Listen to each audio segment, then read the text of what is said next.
Dear friends, Vietnam had many big, beautiful stone pagodas and churches, relying its draconian crackdown on religion. Independent religious groups are not granted registration to operate. The authorities systematically prohibit the activities of unregistered ones. In order to practice religious freedom, all these groups are frequently harassed, beaten, and imprisoned. Christian people of ethnic minorities in the Central Highlands are not even allowed to attend sacrament meetings and celebrate Christmas. When meeting with ethnic minority communities, we are apprised of a multitude of police brutality and forced experiences. Today, we want to tell you a story, a deplorable case named Hội đồng Công luật Công án Bia Sơn, in which the Vietnamese authorities killed two birds with one stone. After having imprisoned all the leaders of a Buddhist sect called Ân Đàn Đại Đạo, the stubborn, long-standing religious organization, while the Phú Yên provincial authority was happy for being able to expropriate a valuable religious facility called Đá Bia Resort. Mr. Phan Văn Thu founded a sect in Phú Yên province in 1969, initially called Ân Đàn Đại Đạo, now called Hội đồng Công luật Công án Bia Sơn. Before the fall of the Republic of Vietnam in 1975, the sect had possessed 12 pagodas throughout southern Vietnam with thousands of monks and nuns. In August 1975, Phan Văn Thu, along with 137 other people, were arrested by the new communist authorities. He was sentenced to 10 years in prison. All his pagodas were destroyed completely, and the congregation was dissolved subsequently. His monks and nuns was forced to secularize and give up their religious practice, including Phan Văn Thu himself. From 2004 to 2011, Phan Văn Thu reactivated his religious activities, gathered about 300 followers, renewed the religion's name into Hội đồng Công luật Công án Bia Sơn, and based his new congregation at eco-tourism resort of Đá Bia in Phú Yên province.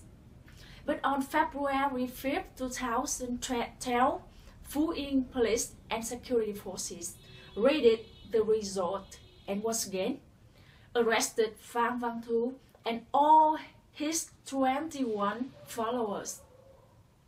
The subsequent trial of these people had no lawyers to defend their rights. The Phú Yên provincial authority handed out notoriously heavy verdicts on them and confiscated all their properties located at the resort and the resort itself.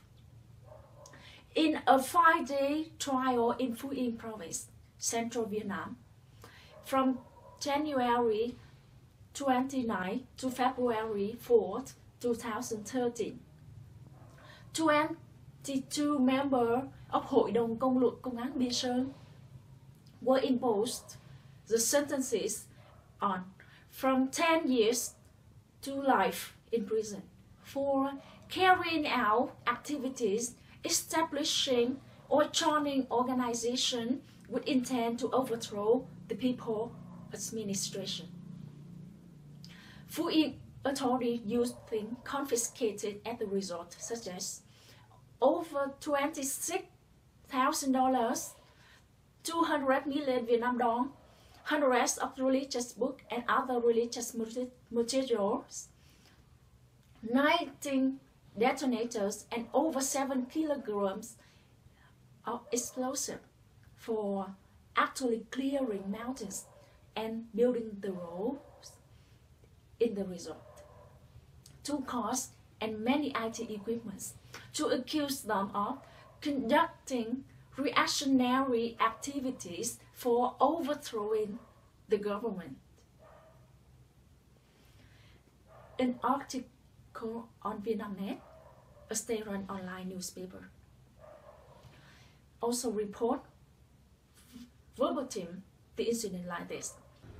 The organization compiled documents, policies, and guidelines slandering and smearing the current system and deluding a segment of the people to eradicate communist revolutionary ideas from their lives and erode people's trust in the party and state leadership.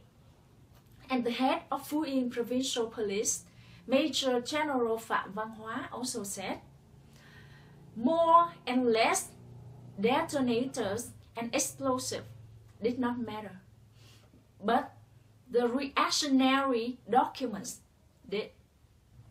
Thus, their arrest and imprisonment was the government's retaliation for their refusal to submit to the authorities' control, and the potential for challenging the dictatorial government, and not the result of storing some detonators and explosives for rock blasting, which is permitted by the local government.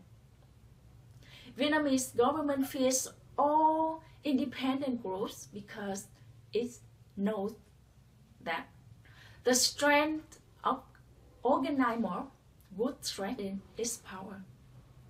In fact, in the appealing petition to the government from the families of prisoners, stating that the accused are devout followers, contributed to converting the Derby Resort into a religious center. Buddhist teachings are fundamental to their moral practice and daily life. Or allegedly reactionary documents collected during the search and used as evidences to convict them on materials about ethics, including a religious book named Cửu Kinh Minh Triết by Phan Văn Thu, or nine books on wisdom written in English. Currently, the families of prisoners are isolated from human rights defenders and citizen media. They are just pious and innocent civilians, and unfortunately not aware of their own fundamental rights. Right after we have visited the families, the local authorities constantly threaten to persecute their loved ones in prison, and then forbade them not to contact us. The status quo of religious freedom violation in Vietnam is deteriorating. Meanwhile, NGOs in the role of public officers, not civic activists, look the other way. In this context, anyone taking the task of serving the people as his or her cause cannot remain silent. We implore you all to support us and help us to develop civil society and promote human rights, especially religious freedom in Vietnam. Thank you so much for your time.